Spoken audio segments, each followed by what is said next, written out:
Hello, and welcome to my spoiler review for Black Adam. And I just want to say up front that I'm going to be making a separate video to really go into detail on that super cameo at the end of the movie. There's so much to discuss. How did it happen? What's going to happen? Will it definitely happen? Or, how likely is it to happen? And what did I think of how Henry Cavill looked? And what do I think of Henry Cavill's decision to pursue this instead of other opportunities that have been kind of in front of him recently? There's lots to discuss. That video will go up later today. But I do want to address it here because I think it's become the reason for this movie's existence at this point. But I would say that for the 5 seconds he's on screen, and the chutzpah to get people excited about 5 seconds tacked onto a 2-hour movie. That's why I tweeted that at first. I thought you deserved to know that it was just 5 seconds. But Henry Cavill looks pretty darn cool and super pumped, by the way. How many push-ups did he do before those cameras rolled? And he looks like he's ready to fight The Rock, which, don't kid yourself, it's the only reason Dwayne Johnson brought him back. That, and he didn't like getting booed at San Diego Comic-Con. And those weren't even fun wrestling boos. Those were legit boos.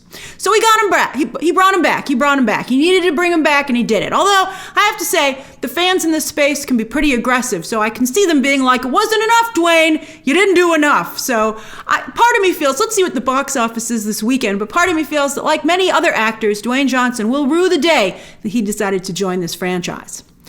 But again, that's 5 seconds, an end credit scene at the end of a 2-hour movie. And that 2-hour movie is what we're going to discuss here in this video in detail. And I want to start off on a positive note because I feel bad for many of you. It's tough being a DC fan. I'm right there next to you. Although some of you take it much more personally. And I feel bad for you. It's like the movies aren't good enough, or if you kind of can find a way to be at peace with it, you don't like all the negativity from everyone else. So let's try and start this off on a positive note. And I want to talk to you about my favorite part of the movie by far. And that was the sequence where Black Adam is awakened by Adrianna. Sure, it was a lot like Moon Knight, but I didn't care. I was into it. It was working for me. An ancient protector awakened who is an instant death dealer, but who instinctually saves Adrianna, the woman who freed him, and their eyes meet. I felt the smolder. I thought Dwayne Johnson actually did a very good job as a romantic lead in Jungle Cruise. I liked him with Emily Blunt. They even had a smooch. And I thought it would have been nice for him to pursue that here with Sarah Shoddy. I felt chemistry between them. And that led to my favorite action scene in Black Adam, where he took on Intergang outside the temple. Now, yes, again, clear ripoff of the Evan Peters Quicksilver sequences from the X-Men movies with the Zack Snyder song choice on top. And that occurred to me immediately as soon as the scene started. I was like, wow, what a ripoff. But you know what? It worked. It worked. I was like, this is a ripoff, but it's pretty darn cool. I was like, if only the trailers had been able to capture this coolness, this moment. That's when the movie was really working for me. And I was like, you have something here. You have something. I really would have preferred for the movie to continue along that path and to, just like in the comics, have Black Adam share his powers with Adrianna, making them a superhero couple, representing the past and future of Kahndaq, again, as they do in the comics. And in this very movie, Adrianna is very much First Lady or Queen of Kahndaq material, with her vast historical knowledge, passionate political opinions, and love for her people. I was seeing it. I was like, it's right there. Why don't you do it? You have it right there in front of you. Along with Kent Nelson passing along the mantle of Dr. Fate to Adrianna's son. Clearly himself hero material, as the movie works so hard to set up. They're like, look at what a hero this boy is. I was like, how is that helmet not rematerializing in front of Adrianna's son, not the second end credit scene? I was shocked that that wasn't the second end credit scene, especially because they talked about who could touch the helmet, and Dr. Fate, died, and then they were like, it disappeared, and so you're like, okay, it's gonna go to the sun, and it never did. So no, instead, we waste a lot of time on a new origin story for Black Adam that I did not care for. I'm curious, what did you think of these changes? So they have a twist ending that the Black Adam we know from the comics is actually Dwayne Johnson's son. And we see him transformed into an adult briefly, his face obscured in the background, and he looked perfect. He had the hair, he had the pointy ears. I was like, oh my God, it's Black Adam. Where has he been for the whole movie? And the giant statue in Kahndaq is actually of him, not Dwayne Johnson, who again is his father, but his son. After his mother is killed, he wants to protect his father. So he transfers his powers to Dwayne Johnson to protect him. But then the original Black Adam, being a child again, is instantly killed by the King's assassins. So Dwayne Johnson, who is now Black Adam, the father, didn't go to free the people of Kahndaq, as legend says, but went for his own selfish reasons of revenge, to avenge his wife and son. So that's why through the whole movie he's like, I'm not a hero, because he has this guilt, and because not only did he go not only was he not even thinking about the people of Kahndaq, but it turns out when he gets really angry, he can't control his powers and he explodes Soldier Boy style. I told you this movie is so derivative. So he's actually a danger, and later on in the movie, in present day, explodes again by accident, nearly killing Adrianna's son. Now this is frustrating because in the comics, Black Adam is all about control. He has Batman levels of control, and is perfectly comfortable also ruling Kahndaq, kind of like Magneto with Genosha. So at the very end of the movie, after he tries out the throne and Dwayne Johnson's Black Adam decides to destroy it, his iconic throne in the name of, I'm guessing, democracy, since he never really clarified, but that's totally against everything Black Adam has ever stood for in the comics. It is a choice that Black Adam never would make. I've seen some reviewers point out that maybe Dwayne Johnson, the presidential candidate, would make that choice, but how is that factoring into his movie choices? I sure hope not. But and then even more so, while Dwayne Johnson's Black Adam is suddenly pro-democracy, he's still for capital punishment, aka the death penalty, and him being judge, jury, and executioner. He killed Sabek or whatever, by the time, but this time intentionally exploding, this time saying a cute catchphrase before he killed someone. And you're like, this is a very complex situation morally that you have here, and you're not handling it in that way. So, I'd be curious, for those of you who are thinking of bringing small children to this movie, how did you feel about the way the movie approached, the moral dilemma that was Black Adam? So I don't like all these changes to Black Adam, not only because they're inconsistent, but also because they clearly fit Dwayne Johnson more than the comic book character he's supposed to be playing. It's Margot Robbie and Harley Quinn all over again. And again, you divide the fandom, because instead of a bunch of new people realizing how cool this character is, you have fans who are like, but that's not the comic book character. And then you have fans who aren't familiar with the source material who go, I don't care, I like this new thing because I like the actor portraying the character. And then we get stuck in these big arguments online. I also didn't like what they did to Intergang. Oh my gosh, Intergang is a mob family. Or if you want to modernize it like David Ayer's Suicide Squad, which I'm fine with, it's a gang. I think that's actually a very cool way to modernize these DC stories. And they get a tech boost from Apocalypse to better take on Superman in Metropolis. Here, that couldn't be further from what's happening. They're an occupying force in Kahndaq that apparently everyone's okay with. Who would allow this occupation? Where's Superman? He's like, I only came in for 5 seconds, even though one of my arch nemesis is taking over an entire country. And then their leader, Jafar, he's basically playing the same character. He even transforms again. He even transforms into a red being. But anyway, he's more interested in magic. The whole group is interested in magic instead of alien tech. And this Intergang gets their advanced weaponry from Eternium, the magical natural resource of Kahndaq, which is ridiculous, and it reminded me of unobtainium from Avatar, actually. We'll talk about Eternium in a moment. But basically, Intergang is such a cool idea from the comics. It's yet to be done properly in live action, and even really in animation, and even really in the comics. It has so much potential. So to see it just wasted here, when this gang could have been called anything, because it's not Intergang, is frustrating. And then again, you'll have people come in and go, I don't care, I liked it. And then comic book fans are like, it's so frustrating. So yes, let's talk about Eternium. This is from the comics, but it was used in a totally different way. In the comics, it was shards of the Rock of Eternity that had been shattered, and it was like kryptonite in that regard. Whereas anyone who got their powers from the Rock of Eternity was weakened or had their powers taken away when they came across Eternium. Eternium is so stupid. All right, anyway, here it's not a very big part of the comics, let's just put it that way. And I saw when I looked it up online that it appeared in some of the CW shows, which also gives you kind of an idea of how cool it is. Sorry, CW fans. Anyway, here though, it's again fracturing the fandom. Here, though, although I guess to be fair, the CW show served a purpose for a time and kept, I don't know. I mean, to what end, though? I don't know if DC will ever recover from that. But anyway, here it's a pretty clear ripoff of vibranium, a natural resource that only Kondak has, a raw material that gives off here magical energy, and that somehow Intergang is using, but not the rest of Kondak. I was like, shouldn't Kondak therefore be a magical country like Wakanda with science? I guess because they always have had an occupying force taking over the country for its Eternium, but then what have they been doing with Eternium? How come I've never heard of Eternium until now? It seems like it's a pretty good source of power. Why isn't Lex Luthor over here scooping it up? But then also, what about back in the day when the first Black Adam liberated, even if it was by accident, liberated Kondak, right? Couldn't they have built up their defenses at that point with Eternium and then therefore not have had occupiers? It's a real world complex idea to have a natural resource and occupying outside forces coming in to take that from the country. But if you're going to introduce that, you need to do it justice in the story. You can't just have this sloppy stuff, because bottom line, there's very little Eternium in this movie, even though it's a major plot point and very important. You're like, but where did Eternium go? And they're like, shh, we're done with that part of the movie. It's like that Woody Allen movie, when she's like, shush, shush. They just put their finger to your lips and be like, just go with it. Also, like Wakanda, turns out Kondak has its own hand gesture to show national pride. I'm like, are you kidding me with this? I can't believe nobody on set, because this was just created for the movie, was like, we are blatantly ripping off Black Panther. Here they make the triangle of Kondak, a symbol I've never seen before.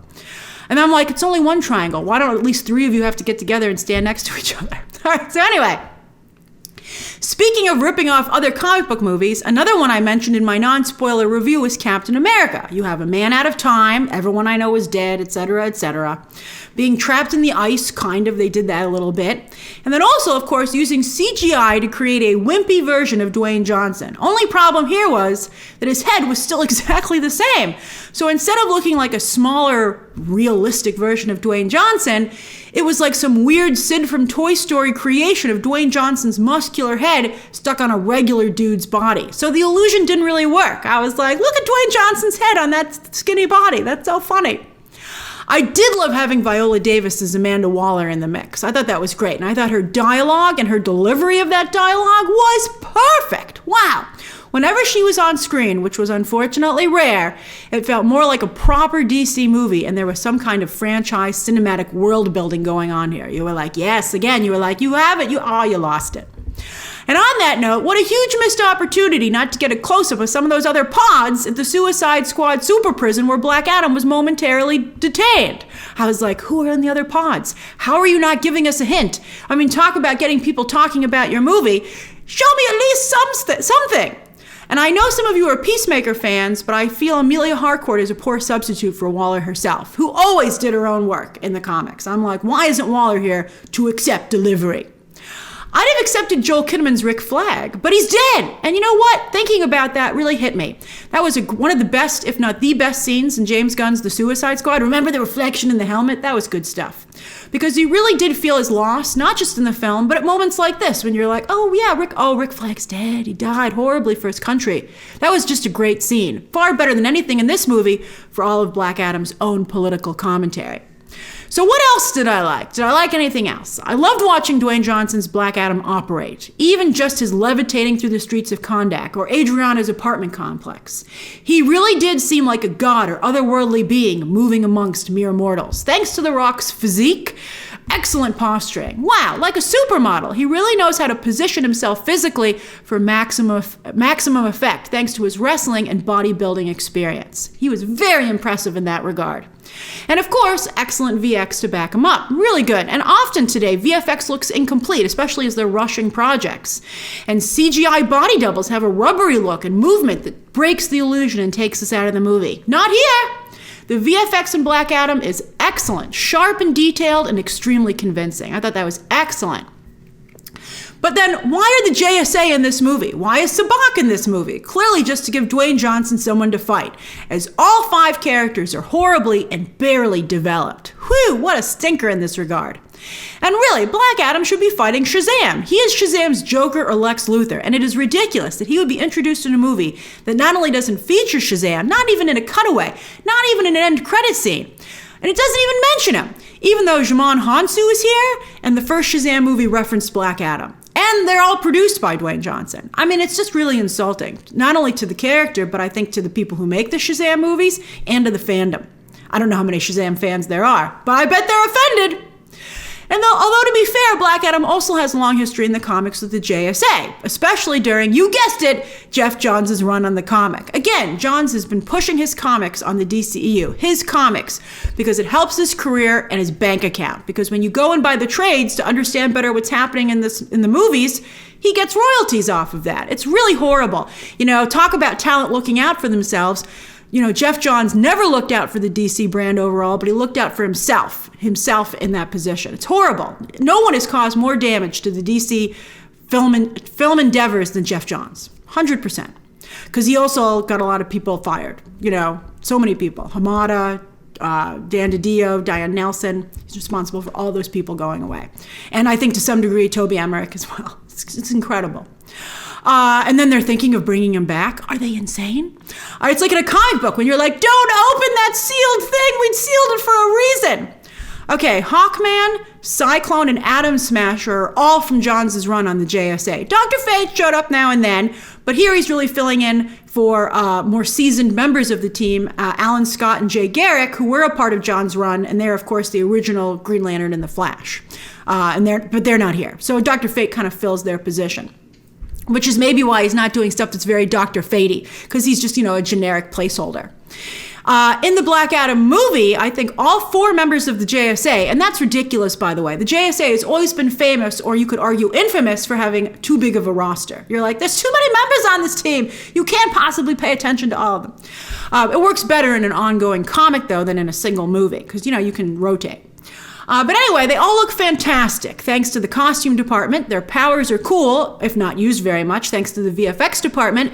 And they're all very charismatic, thanks to the actors who were cast in the roles. Now, Hawkman makes sense to include here because of the character's own link to ancient Egypt. But of course, none of that is used here. What? Hawkman's origin isn't discussed at all. They don't talk at all about where he came from. He's the Batman and Cyclops characters all rolled into one, that kind of leadership, with a lot of his tech based on Wakandan design. There's a brief mention of nth metal, by the way, which only comic book fans will be like, oh, I heard it. But when we're already talking about Eternium, how many elements are we going to start discussing here? It gets a little ridiculous, and it really robs nth metal of any of its meaning. Dr. Fate is also a huge missed opportunity, especially because the character looks so comics accurate, both in and out of costume. That is Dr. Fate. But as I said in my non-spoiler review, a lot of his moves and tricks are directly out of Doctor Strange's playbook. It's almost like the people who made this movie thought of him as DC's Doctor Strange, instead of taking the time to figure out what makes him a unique character. Like, for instance, I don't think I saw one Ankh symbol. I don't think I saw one, and that's his signature symbol. I'm like, how is this not in the movie? Dr. Fate is also a character whose origin is related to ancient Egypt, but again, not discussed. A bad comic book movie is frustrating, but it's even more frustrating when all the pieces are there for a great comic book movie, a unique comic book movie, but are not utilized. You're like, it was all right there.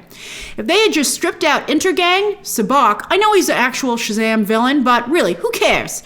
And when he was used in this movie, he was just tacked on at the end, and when they went to the realm of where he got his powers, it again looked like Doctor Strange visiting Dormammu. It was ridiculous. But anyway, get rid of those two, take out Cyclone and Atom Smasher. I'm sorry, they don't have anything to do here. And then you have a pretty cool comic book movie about the Middle East. I did really appreciate, on that note, the commentary about Kondak being left behind and to fend for itself, even with all the superheroes in the world, mimicking how superpower countries often go with the status quo so as not to rock the boat, even though that means letting so many people suffer. And then to think that those people who are suffering would get their own hero who was so powerful, you would see how that would make superpower countries or superheroes nervous. I thought that was really interesting. And I think that that fits perfectly with what Black Adam is supposed to be like as a character. So it was right there. And it sometimes showed up. It sometimes poked through the rest of the garbage. But you were like, then it went away. And you were like, aw, man. So that's my spoiler review of Dwayne Johnson's Black Adam, which is really what the movie should have been called. Dwayne Johnson's Black Adam. Or Dwayne Johnson's Great Big Superhero Movie. That's what he really wants to make. And we'll talk about all that in my other video about the end credit scene. All right, so what did you think? Share your thoughts down below. Subscribe today. And of course, as always, you can check out some more videos right now.